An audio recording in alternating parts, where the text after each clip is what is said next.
Ano yan? Electric bill ni, So, huhulaan natin. ni Jewel Johnson's. Ano to sa kuryente? Hula tayo. Go.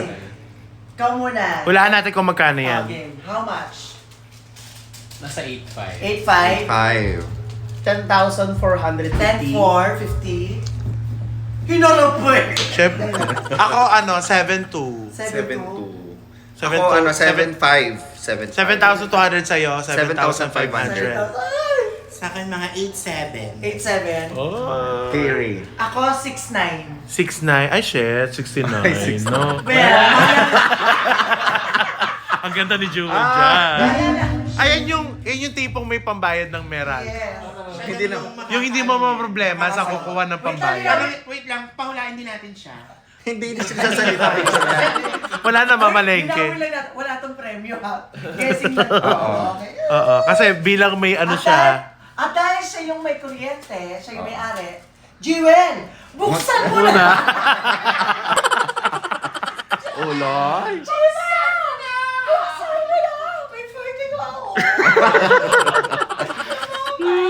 Wait lang, nakakadalawang Magkano kaya Alfonso pa lang yan? tayo yung amats ha. So, paano pag tatlo yan? Okay? Saan kaya yun? Oh my God. Okay.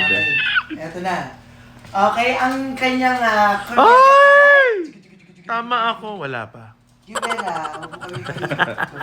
Ayan na.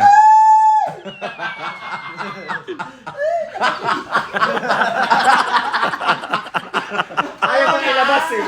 Kasi andito lang. Wag mo pakita yung address kasi naka-video eh. Tapos last month pala yan.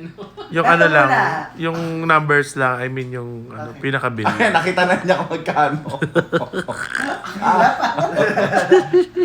Ang bill ay...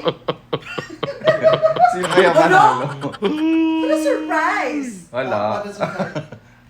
7,000. Ayan.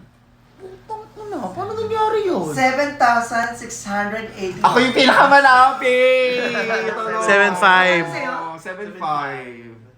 Ay! Jewel. Pag dinagdag yung 200 ko, so tama. Okay. Hoy. Hindi kayo kasali. Jewel, dahil nanalo si TJ. Ikaw mo magbabayad ng Meralco niya. Sama kayo. Lahat yan inverter. Ano kuryente niya yan? No? Lahat kasi yung inverter. Watt, inverter kasi lahat. Lahat. Uy, alam mo na yan, ipapusto ni, magpalit na tayo lahat ng inverter. Puta, kuryente namin, 7,500. Almost Naka-ref 8. pa siya. Grabe, sa akin, Rep tsaka ano lang. sa akin 7,000. Lahat yun inverted. Ano? Inverted. Binabaliktad mo kasi yung kontador kaya inverter. Taga-Meralco to. Hindi. Ito talaga yung kosa. Oo, taga San Pedro may Meralco dun eh. Ang ina.